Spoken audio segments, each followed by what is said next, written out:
Allah Subhanahu wa taala menjadikan umat daripada baginda Rasulullah sallallahu alaihi wasallam. Tatkala Allah memberikan kelebihan kepada Nabi Muhammad sallallahu alaihi wasallam, Nabi Musa meminta kepada Allah, ya Allah, jadikan hamba ini ya Allah sebagai umat daripada Rasulullah sallallahu alaihi wasallam. Allahumma ja'alni min ummati sayyidina Muhammad. Allah kata daripada Nabi Musa alaihi salatu wasallam. Beliau meminta kepada Allah untuk dijadikan daripada golongan umat Nabi Muhammad sallallahu alaihi wasallam. Kita yang hidup akhir zaman ini, kita tidak pernah meminta kepada Allah. Kita tidak pernah memohon kepada Allah untuk Allah jadikan kita sebagai umat daripada kekasihnya. Nabi Musa alaihi salatu wasallam, Allah berikan kelebihan, Allah berikan gelar kepada beliau sebagai Khalilullah. Allah berikan gelar kepada beliau sebagai kekasih Allah, sebagai kalamullah. Tetapi beliau meminta menjadi umat daripada baginda Rasulullah sallallahu alaihi wasallam. Kita hari ini tanpa meminta kepada Allah, tanpa memohon kepada Allah, kita dijadikan sebagai umat Rasulullah sallallahu alaihi wasallam adalah keberkahan yang luar biasa kepada kita. Maka jangan pernah kita kecewakan Rasulullah, jangan pernah kita membuat Rasulullah menangis karena tingkah laku yang kita lakukan di akhir zaman ini. Rasulullah cukup dulu menangis, bahkan beliau menangis darah mengingat bagaimana nasib kita umatnya di akhir zaman. Cukup kita yang lahir hari ini, yang berada di akhir zaman ini, cukup sudah membuat Rasulullah menangis dulu bahkan dengan air mata darah. Hari ini kita hadir pada majelis ini, insyaAllah Rasulullah tersenyum melihat kita, dan insyaAllah Rasulullah akan bangga dengan kita, insyaAllah. Amin ya rabbal alamin. Selanjutnya, ta'zim wa ikraman kami yang pertama kepada pembina majelis, selanjutnya kepada para pengurus majelis lainnya, dan yang teristimewa kepada seluruh hadirin yang telah berhadir pada pengajian ataupun bukan pengajian ya, karena lebih tepatnya kita bilang apa nih, silaturahmi lah ya. Kalau kita bilang pengajian itu ada yang mengajar, ada yang belajar ya.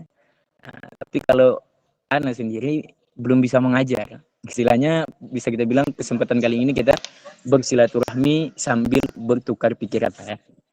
Jadi mungkin untuk perkenalan, anak ini baru pertama kali hadir di ini majelis perdana.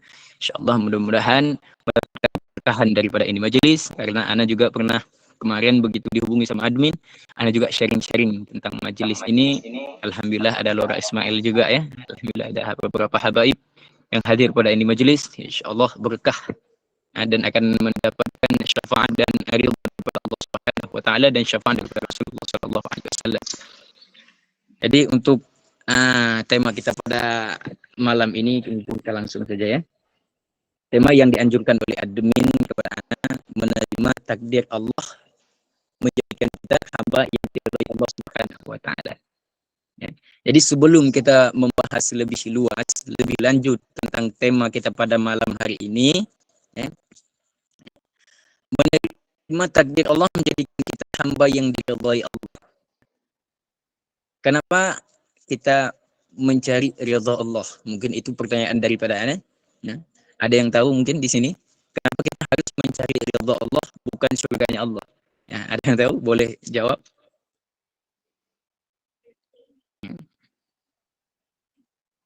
Kenapa kita sibuk mencari ridhanya Allah? Ya, ada yang tahu? Jadi jawabannya adalah, kenapa kita tidak mencari surganya Allah? Kenapa harus ridhanya Allah? Karena jawabannya, setiap orang yang masuk surganya Allah Subhanahu wa taala, dia belum tentu mendapatkan ridhanya daripada Allah Subhanahu wa taala. Karena setiap orang yang memasuki surganya Allah, esok Allah akan bertanya kepada orang tersebut. Apa beliau bertanya? Maza turidu, wahai penghuni surga, kata Allah Subhanahu wa taala. Maza turidu, apa yang kalian cari? Apa yang kalian inginkan? Jannatin tajri min tahtihal anhar, kata Allah Subhanahu wa taala. Jannatin tajri min tahtihal anhar. Taman-taman yang mengalir di dalamnya surga, kalian sudah dapat semuanya. Surga sudah kalian dapat. Kalian melihat taman-taman yang di dalamnya dialiri, yang di dalamnya ada sungai yang mengaliri air susu dan air sebagai macam lainnya yang sudah kita ketahui. Apa yang kalian cari, kata Allah? Maza turidu. Apa yang kalian cari? Maka kita semua penghuni surga menjawab apa jawab mereka? Ya Allah. Ya Allah, kami yang telah berada di surga ini, kami mencari ridha-Mu. Maka dapat kita simpulkan hadirin sekalian bahwa sesungguhnya kita yang berada di dalam surga kelak, ataupun orang yang telah masuk dalam surganya Allah, tidak semua mendapatkan keridhaan Allah Subhanahu wa taala. Akan tetapi orang yang mendapatkan ridhanya Allah sudah pasti dia akan masuk surganya Allah Subhanahu wa taala. Maka setiap doa yang kita yang kita bacakan di tempat-tempat mustajabah, Allahumma inna nas'aluka ridhaka wa jannata. Ya Allah, berikan kepada kita terlebih dahulu kepada Allah keridhaannya. Selanjutnya baru wal jannata, dan surgamu ya Allah. Karena seperti yang kita sampaikan tadi, orang yang mendapatkan keridhaan Allah sudah pasti dia akan mendapatkan surganya Allah Subhanahu wa taala. Akan tetapi orang yang mendapatkan surganya Allah belum tentu dia akan mendapatkan keridhaan Allah Subhanahu wa taala. Jadi hadirin sekalian, ya, untuk kita mendapatkan yang namanya keridhaannya Allah itu bukan satu jalan. Ribuan jalan, bahkan bisa kita bilang jutaan jalan untuk menuju keridhaan Allah Subhanahu wa taala. Mungkin pernah kita dengar dulu kisah ada seorang wanita penghibur, mohon maaf ya, wanita penghibur yang beliau masuk surganya Allah, mendapatkan keridhaannya Allah hanya agar memberi minuman seekor anjing. Jadi ridha Allah itu tersebar. Jadi ada dalam hadis Rasulullah Sallallahu Alaihi Wasallam mengatakan Allah menyembunyikan ridhanya dalam perbuatan taat. Allah menyembunyikan ridhanya dalam perbuatan taat. Jadi setiap perbuatan taat yang kita kerjakan semuanya terdapat ridha Allah Subhanahu wa taala. Tetapi Allah akan memberikan ridha kepada kita dari mana? Ini yang menjadi pertanyaan bagi kita. Maka kenapa? Apa hikmah Allah menyembunyikan ridhanya kepada kita? Hikmahnya adalah Allah ingin supaya kita beramal itu enggak milih-milih. Kalau seandainya Allah memberikan ataupun memberitahu kepada kita ridha Allah terdapat kepada ibadah salat misalnya. Allah akan meridhai hambanya apabila dia melakukan salat. Maka kita akan melakukan sholat aja, puasa enggak. Maka itulah hikmah kenapa Allah menyembunyikan ridhanya dalam perbuatan taat, supaya kita enggak milih dan enggak milah. Oh, ini perbuatan yang diridhai, ini yang enggak diridhai. Kalau Allah menyembunyikan semua perbuatan baik, insya Allah akan kita kerjakan. Jadi ridha Allah, pada malam hari ini kita akan membahas jalan. Salah satu di antara banyaknya jalan, kita akan mengambil satu jalan pada malam hari ini, yaitu menerima takdir Allah. Dengan menerima takdir, kita akan mendapatkan, kita akan menjadi hamba yang diridhai oleh Allah Subhanahu wa taala. Jadi hadirin yang dimuliakan Allah, tentu kita semua manusia, kalau seandainya kita tanya kepada semua manusia ya, umumnya, dan khususnya kita yang hadir pada ini majelis, kalau kita tanya yang hadir pada tempat ini, ada nggak sih di antara kita ini yang nggak pengen bahagia? Ada? Nggak ada. Tentu semua kita yang hadir pada tempat ini itu pengen yang namanya kebahagiaan, pengen cari bahagia, pengen dapat bahagia. Yang bahagia itu beda-beda. Beda orang, beda cara menikmati kebahagiaannya, dan beda orang pula beda cara mengejar yang namanya kebahagiaan.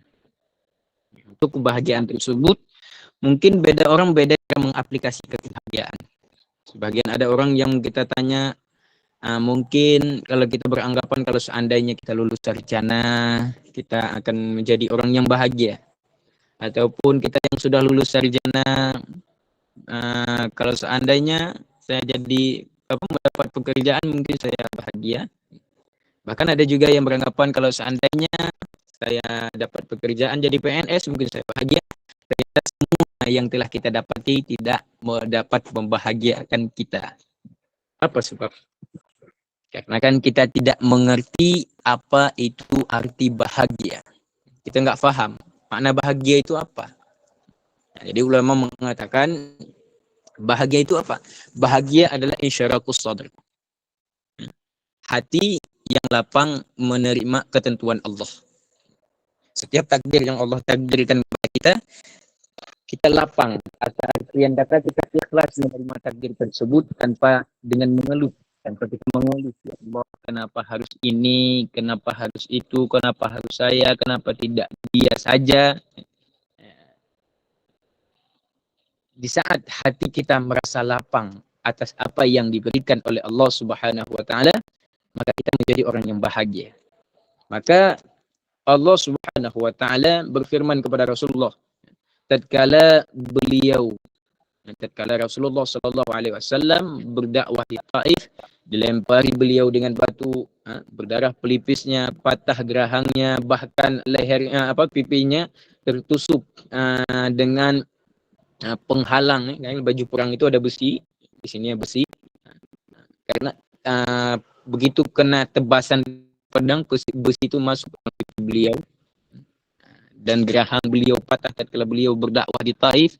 Beliau menampung darah beliau. Apakah Rasulullah beliau mengeluh dengan takdir yang Allah berikan kepada beliau? Tidak. Kenapa? Karena Allah berfirman dalam Al-Quran, apa kata beliau? Alam nashrah laka sadrak. Bukankah kami telah memberikan kelapangan untukmu, hai Muhammad? Allah berikan kelapangan kepada Nabi Muhammad. Maka Nabi Musa alaihissalam tatkala beliau dikejar oleh tatkala beliau dikejar oleh Fir'aun dan para tentaranya, di belakang kematian beliau, di depan juga kematian beliau. Secara zahirnya kita melihat di belakang begitu banyak musuh, begitu banyak pasukan Fir'aun yang siap untuk membunuh Nabi Musa dan juga pasukan beliau, dan di depan beliau juga begitu banyak di depan beliau juga dihalangi oleh lautan merah. Mundur beliau tidak bisa, maju juga nggak bisa. Tatkala itu beliau berdoa kepada Allah, Rabbi syrah li sadri. Ya Allah, berilah kelapangan untukku. Maka cara kita untuk menggapai kebahagiaan adalah dengan cara kita menerima takdir daripada Allah Subhanahu wa taala. Hati kita merasa lapang atas apapun yang diberikan oleh Allah Subhanahu wa taala, maka kita akan mendapatkan kebahagiaan. Bagaimana kita bisa menerima takdir daripada Allah Subhanahu wa taala? Kita membutuhkan dua hal. Yang pertama, kita butuh sabar. Yang kedua, kita butuh ikhlas. Cara kita untuk menerima takdir daripada Allah Subhanahu wa taala. Kita membutuhkan yang namanya sabar. Sabar dalam menghadapi segala ujian, sabar dalam menghadapi segala musibah, dan kita perlu ikhlas daripada apa-apa yang telah diberikan oleh Allah Subhanahu wa taala. Kalau kita berbicara tentang sabar dan ikhlas, ini dua hal yang sangat susah. Mudah kita menyampaikan, Al-Fakir menyampaikan kepada antum-antum semua sabar, ikhlas. Tapi belum tentu Al-Fakir bisa mengaplikasikannya ke dalam kehidupan Al-Fakir. Karena jikalau kita dihadapi dengan masalah yang begitu luar biasa, bisakah kita bersabar? Bisakah kita ikhlas? Karena sabar itu bukanlah hal yang mudah, maka Allah menjanjikannya kepada orang yang sabar itu adalah surga. Ya ayyuhalladzina amanu ista'inu bis sabri was salah hai orang-orang yang beriman, ista'inu bis sabri was salah, memintalah kepada Allah dengan hati yang sabar dan laksanakanlah salat. Orang yang sabar diterima segala doanya oleh Allah, diistijabahkan doanya oleh Allah. Kita bersabar atas apa yang kita hadapi, musibah yang kita alami selama ini, kita perbanyak sabar. Dan yang kedua adalah menerima takdir yang diberikan oleh Allah Subhanahu wa taala, menerima takdir dengan ikhlas.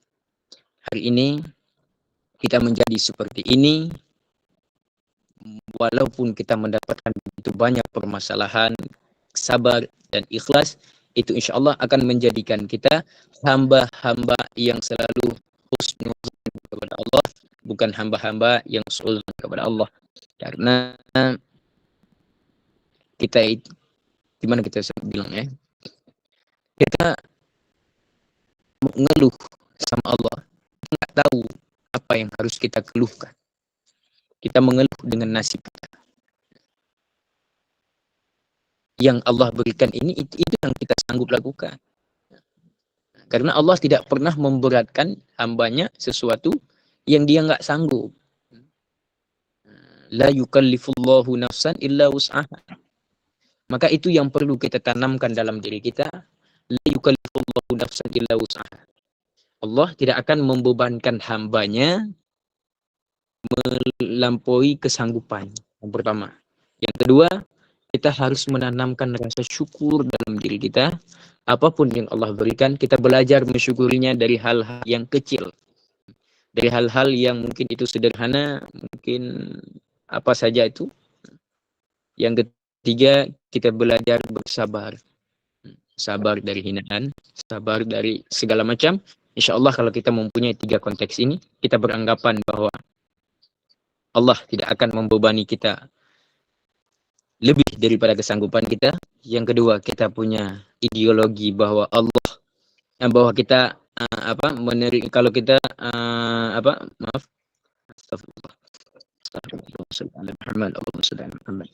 kalau kita memiliki satu konteks, satu pemikiran, satu ideologi, seandainya kita beranggapan bahwa la yukallifullahu nafsan illa wus'aha, Allah tidak akan membebani manusia kecuali dengan kesanggupannya, maka kita akan mendapatkan kita akan istiqamah dalam 2 hal tersebut. Yang pertama, kita akan istiqamah kepada kesabaran. Yang kedua, kita akan istiqamah kepada rasa syukur kita kepada Allah Subhanahu wa taala. Sabar atas musibah, syukur atas segala pemberian Allah Subhanahu wa taala. Mungkin ini dari Al-Fakir. Mungkin ada pertanyaan dari pertanyaan tersebut, mungkin akan menambahkan ilmu Al-Fakir. Selebihnya saya minta maaf terlebih dahulu. Mungkin yang saya sampaikan kurang berkenan ya, karena saya mohon maaf sekali lagi karena agak sedikit susah ngomong bahasa Indonesia ya. Karena biasanya kami di sini bahkan umumnya tidak pernah memakai bahasa Indonesia selain di tempat-tempat pendidikan, misalnya di sekolah, di perkantoran, cuma di situ sih yang ada di Aceh pakai bahasa Indonesia. Selebihnya cuma bahasa Aceh semua. Jadi kalau seandainya perkataan ana itu berbelit-belit, ana mohon maaf, itu kekurangan Al-Fakir, ana karena tidak bisa belajar ngomong bahasa Indonesia ya. Jadi sekali lagi ana mohon maaf, mungkin itu yang dapat ana sampaikan.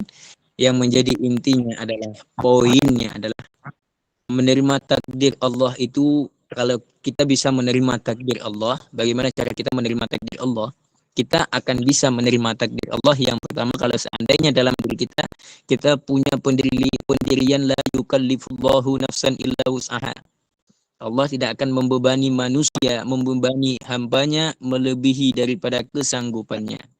Kalau kita sudah mempunyai pendirian tentang ayat tersebut, maka ujian yang datang kepada kita akan bisa bersabar, dan nikmat yang datang kepada kita bisa bersyukur.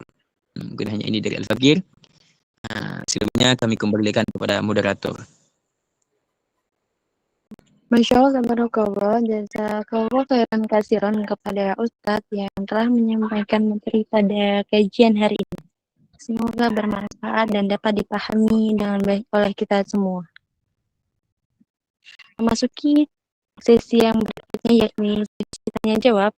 Jika ada yang ingin bertanya, silahkan ketik di kolom pesan. Jangan lupa sertakan nama dan asal grup.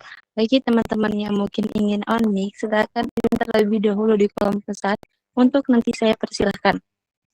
Pertanyaan tidak boleh melenceng dari pembahasan pada kajian malam hari ini. Baik, silahkan yang ingin bertanya.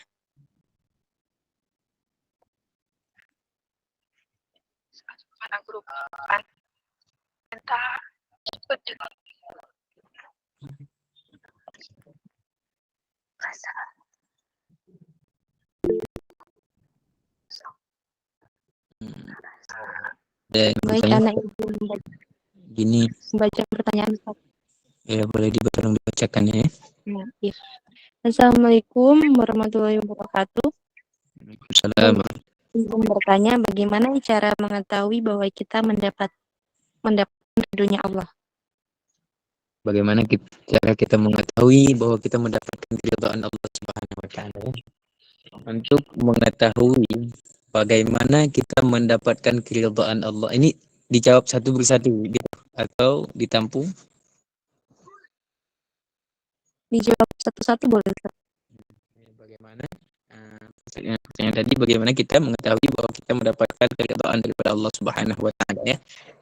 Untuk mengetahui bagaimana kita mendapatkan keridhaan Allah Subhanahu wa taala, dengan cara, salah satunya para ulama kita mengatakan, dengan cara kita dibimbing oleh Allah untuk kebaikan. Dengan Allah membawa kita ke dalam kebaikan, kata Allah membimbing jalan yang lurus kepada kita.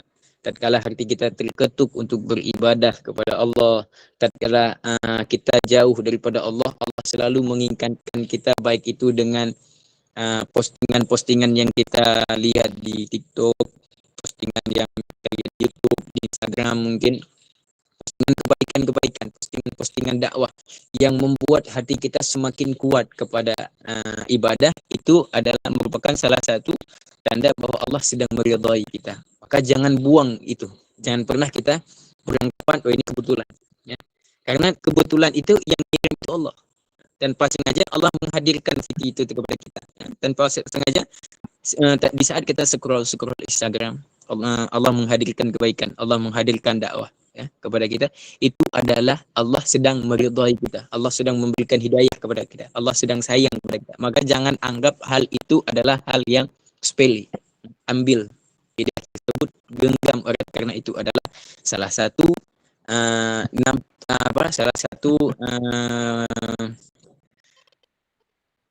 dampak daripada ridhonya Allah Subhanahu wa taala. Mungkin dari itu, dari Al-Fakir.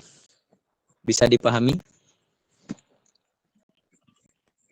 Kalau kurang jelas mungkin bisa dijelaskan sekali lagi, insyaallah. Insyaallah jelas, Ustaz. Baik, lanjut pertanyaan berikutnya. Kenapa kenapa bisa masuk surga tanpa mendapatkan ridhonya Allah? Ustaz.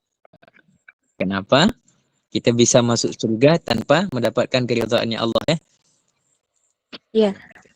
Karena di saat kita ibadah, kita menganggap meminta hamba. Kita maksudnya meminta hamba, kita menginginkan surga. Kita beribadah. Kenapa engkau beribadah? Ingin masuk surga. Masuk surga itu adalah hamba, adalah makhluk daripada Allah Subhanahu wa taala. Kita berharap beribadah untuk makhluk, maka Allah akan memberikan makhluk tersebut. Kita beribadah untuk apa? Engkau beribadah. Sholat, kenapa engkau sholat? Ingin masuk surga. Kenapa engkau puasa? Ingin masuk surga. Kenapa sedekah? Ingin masuk surga. Maka Allah berikan itu. Karena yang kita cari bukan ridhonya Allah. Di saat kita mencari ridhonya Allah, kita akan mendapatkan semuanya. Yang kita kejar itu yang Allah berikan kepada kita. Kita mengejar surga, nih ambil surga. Kita mengejar dunia, nih ambil dunia. Kita mengejar ketenaran, nih ambil ketenaran. Tapi tatkala kita mengejar Allah dalam konteks mengejar ridhonya Allah, Allah akan memberikan semuanya. Apa yang kau inginkan? Ya Allah, aku ingin ridhamu. Oh, ridha telah diberikan, semua bisa kita ambil daripada Allah Subhanahu wa taala. Itu.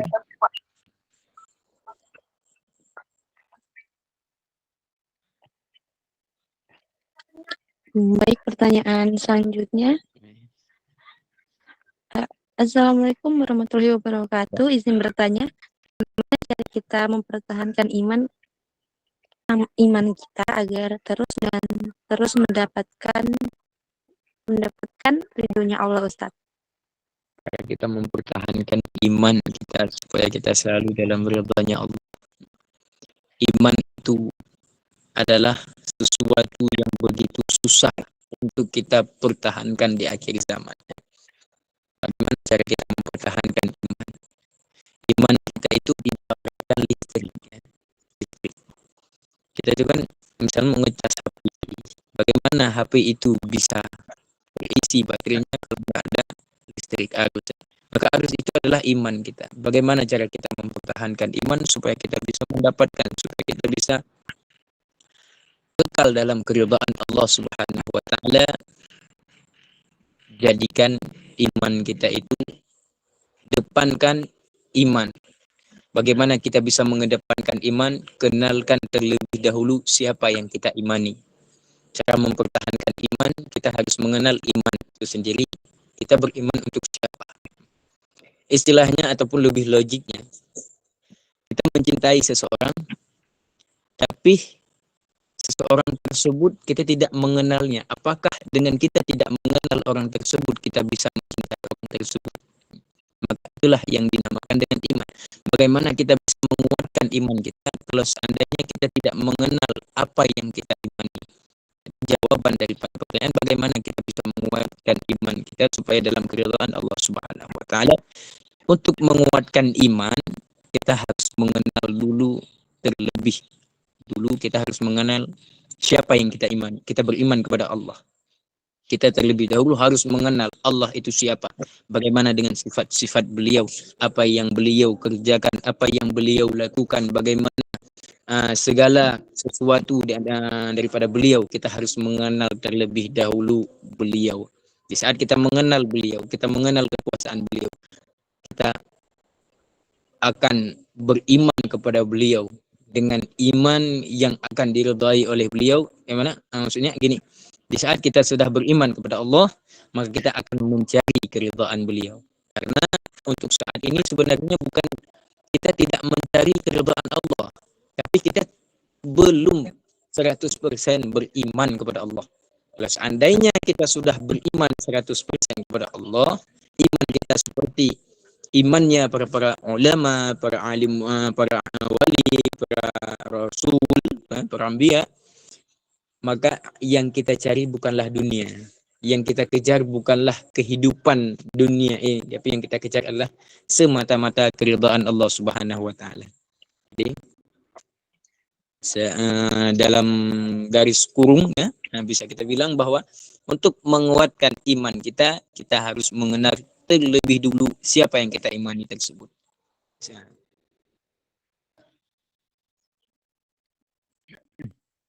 Baik, pertanyaan selanjutnya. Bagaimana cara memahami dan mengamalkan ayat Al-Quran yang artinya Allah tidak akan membebani hambanya sesuai kesanggupannya? La yukallifullahu nafsan illa wus'aha. Bagaimana kita mengamalkan? Allah tidak akan membebani hambanya melampaui kesanggupannya. Kesanggupan kita, Allah, kita mungkin pernah merasa, ya Allah, kok begitu berat beban yang engkau berikan kepadaku. Ya. Kok berat kali beban kepadaku. Dulu Ana juga pernah berpikiran seperti itu.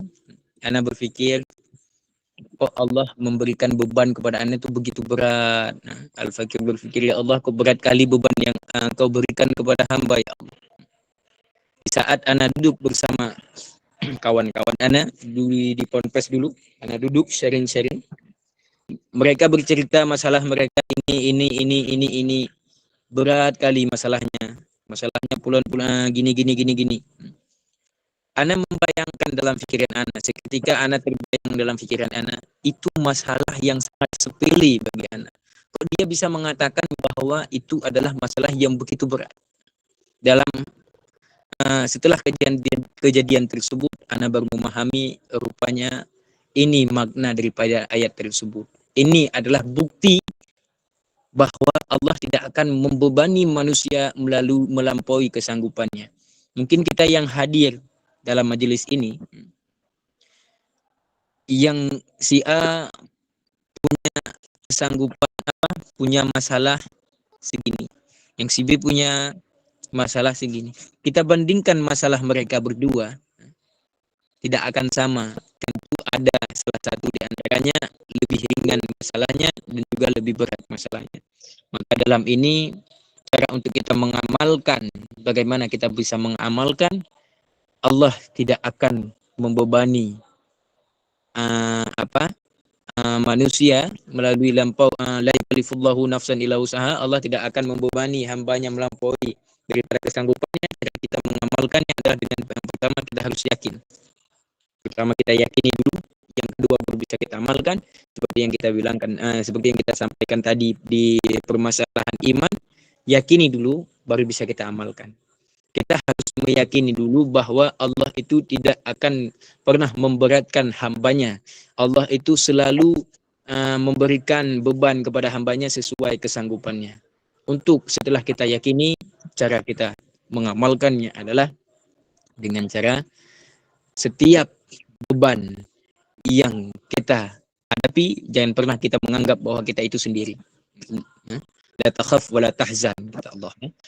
Allah tidak akan pernah meninggalkan kita sendiri. Sebesar apapun masalahnya, mengadu kepada Allah. Ya Allah, ini beban yang begitu besar, ya Allah. Kami memohon pertolongan, ya Allah. Kami nggak sanggup, ya Allah. Kita hinakan diri kepada Allah. Kita hinakan diri kita di hadapan Allah. Kita menganggap diri kita lemah, kan? Kita menganggap diri kita lemah di hadapan Allah. Maka semua masalah yang kita hadapi akan hilang, dan ayat tersebut yang ada pada kita akan melekat dalam diri kita. La yukallifullahu nafsan illa wus'aha. Allah tidak akan membebani hambanya kecuali daripada kesanggupan. Kita nggak sanggup, Allah nggak akan berikan. Kenapa Allah berikan? Karena kita sanggup. Kita nggak, yang kita hadapi hari ini itu kita sanggup. Permasalahan itu nggak berat. Permasalahan itu ibarat apa bisa kita bilang,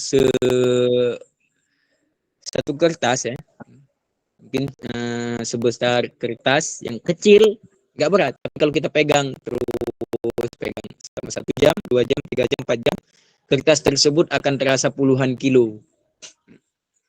Itulah masalah yang kita hadapi. Sebenarnya masalah itu nggak sulit.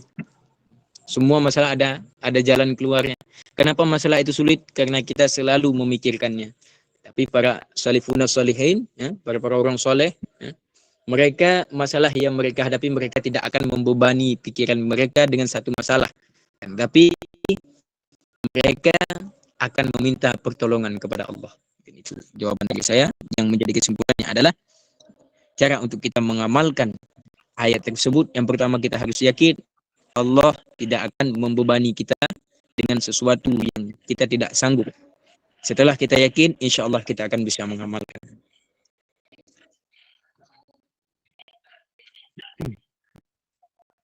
Baik, pertanyaan terakhir Ustadz. Izin bertanya, saya Irma. Apakah takdir Allah ada yang buruk? Apabila ada, bagaimana sikap yang tepat untuk terhadap takdir yang buruk tersebut? Syukran. Takdir yang buruk, ya. Sebenarnya nggak ada takdir yang buruk. Kalau dalam iman kita ada. Kalau kita dalam rukun iman ada qada dan qadar. Jadi sebenarnya untuk kita melihat takdir terburuk atau baiknya itu tergantung dari penglihatan kita.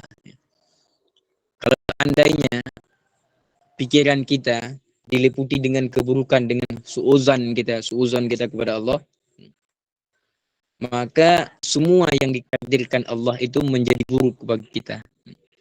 Tapi kalau seandainya takdir yang diberikan kepada kita, kita husnudzan kepada Allah, maka semua takdir tersebut menjadi takdir yang baik.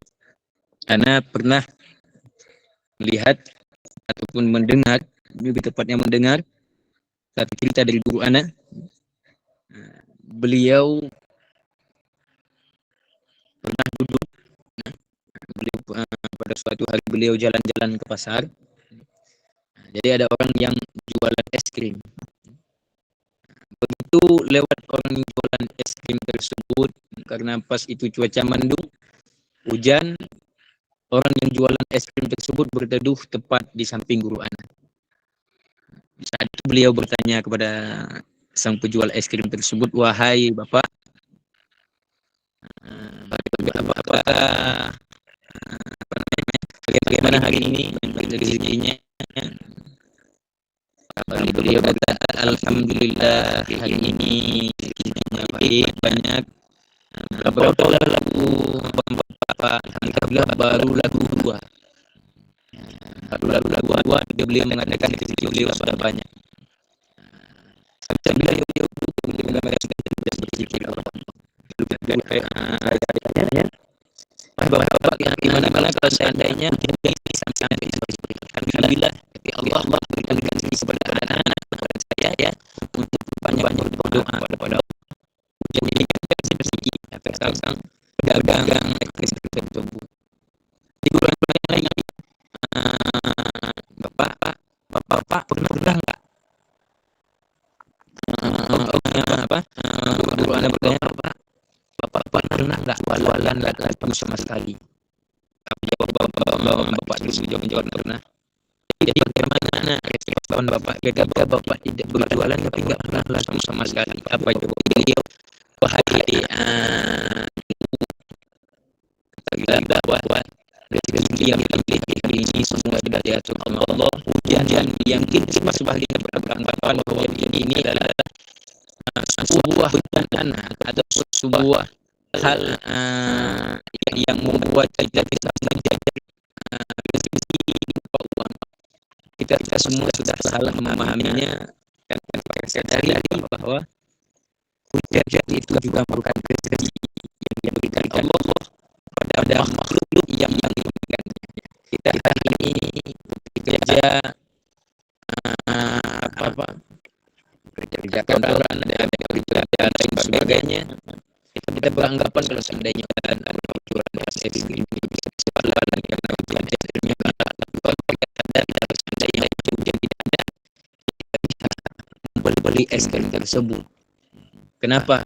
Karena hujanlah ada bahan yang pertama jadikan es krim. Karena hujan ada bahan yang pertama ditambahkan air.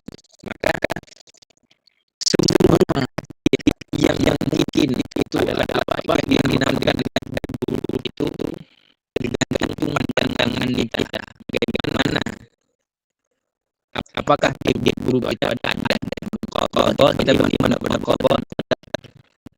Tapi takdir buruk itu ada cara mengimaninya bagaimana? Apakah kita menyalahkan takdir tersebut? Kalau kita menyalahkan takdir itu, kita menyalahkan Allah. Kalau kita menyalahkan Allah, kita sudah dosa. Bagaimana kita menanggapinya? Semua yang diberikan Allah kita. Allah lebih tahu apa yang kita tidak tahu. Itu ceritanya.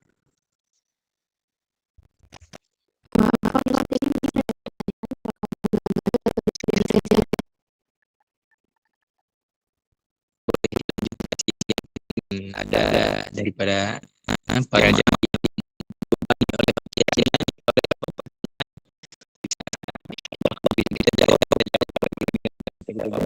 Baik, Ustaz. nanti kita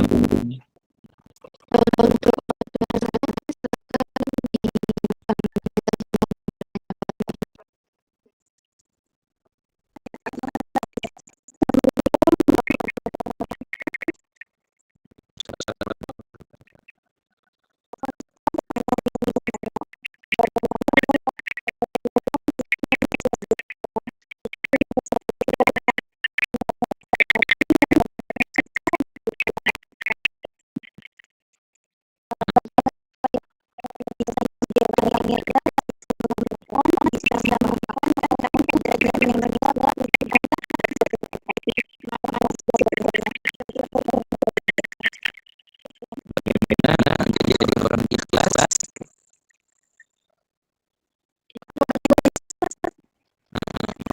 suaranya agak apa kurang jelas tadi.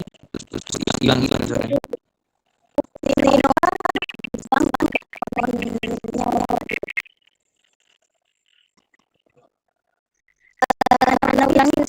Tuh.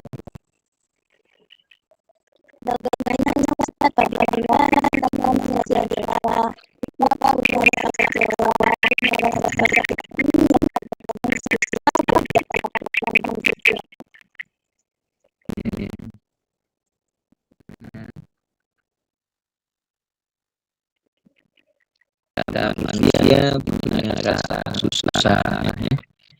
Punya rasa kecewa, kadang sesuatu yang kita harapkan tidak kita dapatkan.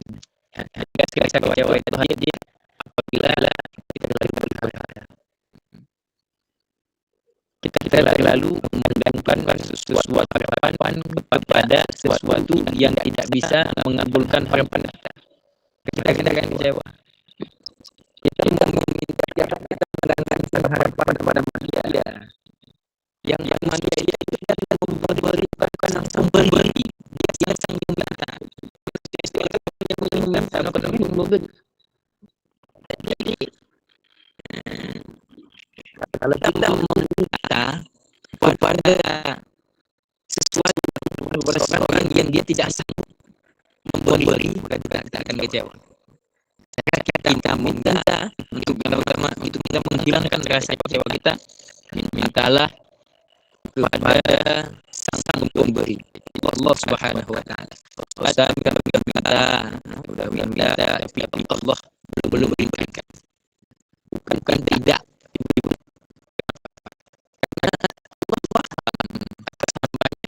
Ini kalau saya beri dia sanggup mengambil ataupun tidak sanggup menjaga amanah yang saya berikan.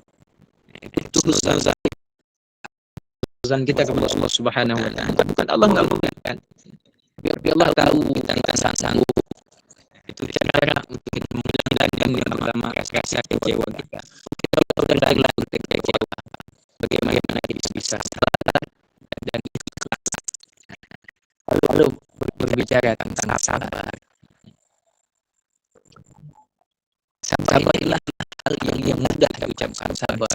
Tapi mengajarkannya hal-hal yang susah. Memang cara untuk berlaku sabar kepada diri kita ataupun kepada orang-orang yang menyakiti kita. Caranya paling pribadi anak. Kita lihat pribadi Rasulullah SAW. Pribadi yang biasa. Suatu hasanah menjadi tauladan dan pandangan dari setiap aspek setiap sisi kehidupan kita, tauladan dan setiap masalah-masalahan yang kita kita dapatkan hari ini itu solusinya ada pada Rasulullah Sallallahu Alaihi Wasallam. Cara untuk meningkatkan rasa sabar kita Allah. Pertama kita harus menanam rasa malu kita kepada Rasulullah Sallallahu Alaihi Wasallam. Beliau keluar rumah itu yang pentingnya kita takut orang apakah beliau marah, beliau senyum, beliau dimaki, maka yang beliau itu kasih nasi, beliau makanan dalam mulutnya keluar kata titian kepada beliau.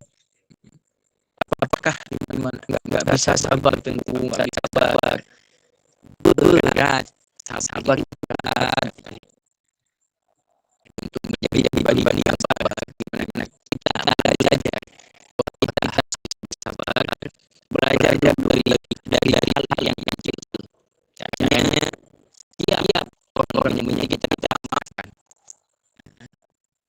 Setiap orang menyakiti kita maafkan. Dia menyakiti kita maafkan. Kita bisa maafkan. Karena dengan lupa kita bisa memaafkan. Sebenarnya bersyukur dari takdir yang telah ditetapkan oleh Allah Subhanahu wa taala. Apapun takdir yang Allah lakukan. Semua yang kita mensyukurinya. Syukur itu bukan hanya dengan lisan, ya. Alhamdulillah. Syukur itu banyak.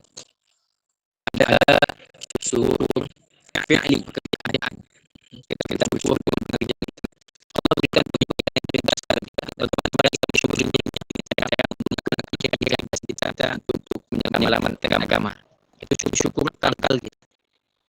Ataupun syukur dengan harta kita memiliki harta, syukur kita bersyukur dengan harta tersebut kita sedekahkan, kita infakkan.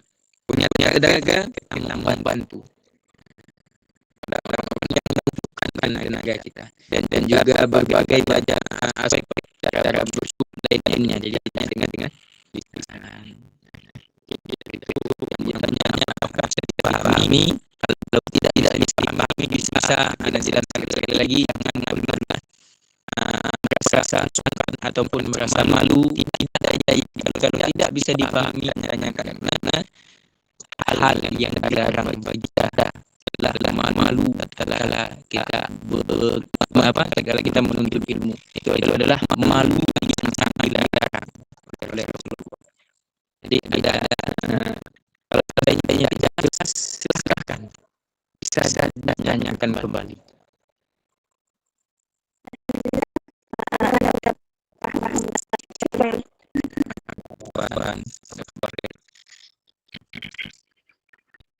Baik, pertanyaan lagi Ustaz.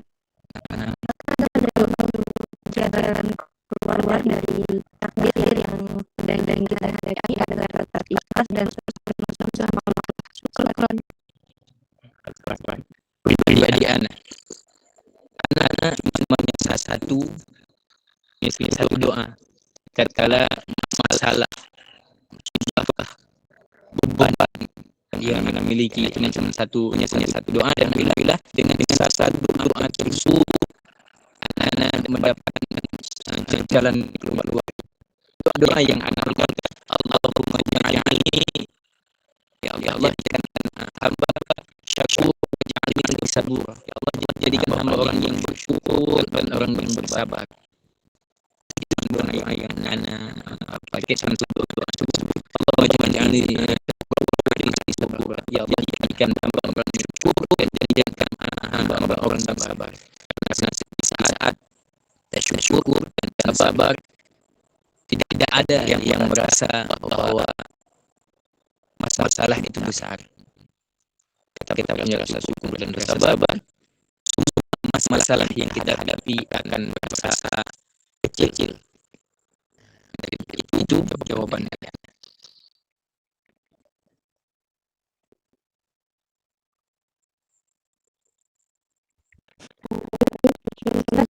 Pertanyaan kita coba sampai di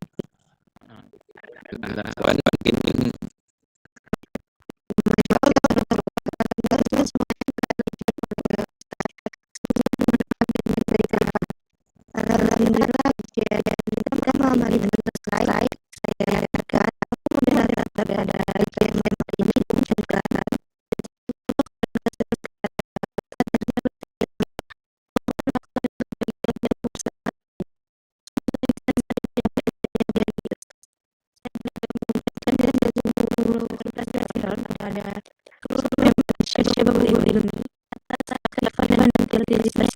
mengikuti kegiatan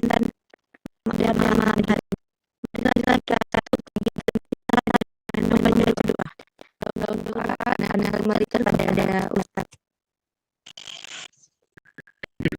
Bismillahirrahmanirrahim.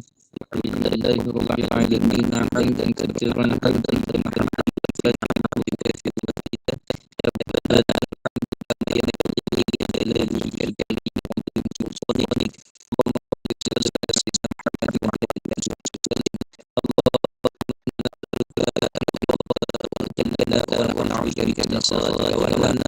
اللهم إنك عفو كريم تحب العفو فاعف عنا يا الله يا كريم. اللهم إنا وإلينا الصراط المستقيم صراط الذين أنعمت عليهم من النبيين والصديقين والشهداء والصالحين.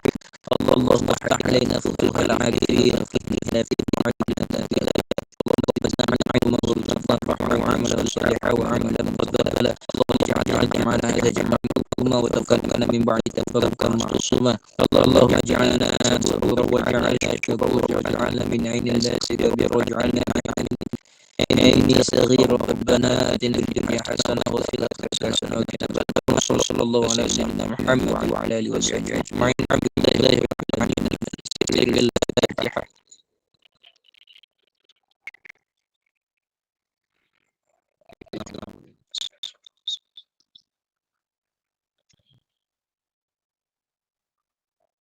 Terima kasih sekali lagi ucapkan jazakallahu khairan katsiran jazakallahu bima ataita tambahan di sini dimuliakan oleh Allah Subhanahu wa taala. Hadirin para jamaah yang istiqamah dalam majelis ini, mudah-mudahan tetap diberikan istiqamah oleh Allah Subhanahu wa taala karena pemuda saya katakan dari yang hadir pada malam ini mudah-mudahan yang aman, yang taat dan yang istiqamah dalam Allah itu sangat luar biasa. Dari sekian banyak ujian dari dada media sosial dan lain sebagainya, kita masih bisa istiqamah dalam agama. Mudah-mudahan ucapkan sekali lagi ya Allah, dengan hadir di majelis ini, kita bisa mendapatkan kebahagiaan, kita bisa mendapatkan keberkahan, dan kita bisa mendapatkan syafaat daripada Rasulullah sallallahu alaihi wasallam. Amin amin ya rabbal alamin. Sekiranya ini minta maaf atas segala kekurangan, ada segala ilmu yang mungkin yang saya sampaikan kurang jelas, anak-anak karena ialah itu dari anda dan yang datangnya oleh Allah Subhanahu wa taala. Sekali lagi jazakallahu khairan katsiran. Assalamualaikum warahmatullahi wabarakatuh.